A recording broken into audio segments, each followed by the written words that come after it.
So you went to film school at Columbia College. Tell us about that experience, what you studied, who you met there, were those relationships that you formed there important to your career, and are relationships important in the industry? That line of. Columbia College was just like a real, an amazing thing for me to experience because it was downtown Chicago. It was really exciting to be downtown from being brought up in the suburbs. And taking a few art classes at the community college and design classes. It was just like my environment all of a sudden. I found this like film department and I became part of the film department, and I was also a teacher's assistant. And I had a friend who went to the Art Institute, and he was a painter, and we did a lot of projects together. We even had a band at one point. So we collaborated on a lot of projects together at the Art Institute along with Columbia. So it was just like this new world for me, this incredible new universe of like creative energy that I could do. It was okay. So and there was a lot of relationships formed at the school that became really crucial and really beneficial to my career eventually. I was really good friend. I developed a really good friendship with Janusz Kaminski. We went to film school together. And Janusz at the time was a little bit older, because he's like about 5 years older than I was. And he was like the type of person that was convinced that he was gonna, he was gonna be successful. And the approach wasn't just so much like just thinking about it from a fantasy standpoint, but every student film that he could get his hands on to shoot, to film as a cinematographer, he would do. Like any time that he had on the weekend or in between classes, he was doing some kind of film project. And it was very important for him to just expose film and get the experience of exposing film. So this incredible ambition that he had, and I was also involved in a lot of the projects helping out, various crew positions, whether it was like the sound man or, lighting or whatever it was, just helping making the film, basically, any kind of support I could give. So we developed this incredible, friendship and relationship. His ex-girlfriend was in my film class. So it was all this, we always worked on projects together and we developed this great friendship. So eventually what happened was Janusz moved to LA to go to the American Film Institute. He was accepted at the American Film Institute, and he became obsessed with finding a job when he was going to school there. So he met a director student at the school, and her husband was a cinematographer, and he was a cinematographer on Roger Corman films at the time. And so Janusz met him, and convinced him that Janusz would be the gaffer for this next Roger Corman film. And this was after we graduated in 1987. I had taken this European tour, that typical European tour with a backpack, and just came back, October.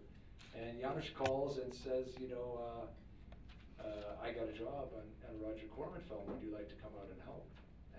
You can be the key grip. I pretty much, I did it. I talked to my father about it. My father was, I worked for him at the time because he had a company that imported tile from Italy, and I worked for him most of my life. And he actually convinced me to really take the trip, because it would be something I would regret if I didn't, at least try, if it was something that I'd really be into. So from that trip, I stayed in LA and we worked, and Janusz started working as a cinematographer, and I was his gaffer. And eventually to the point where I was camera operator and second unit for him, and started developing a career of my own, to the point where Janusz directed his first movie and chose me as a cinematographer, which was a real pain.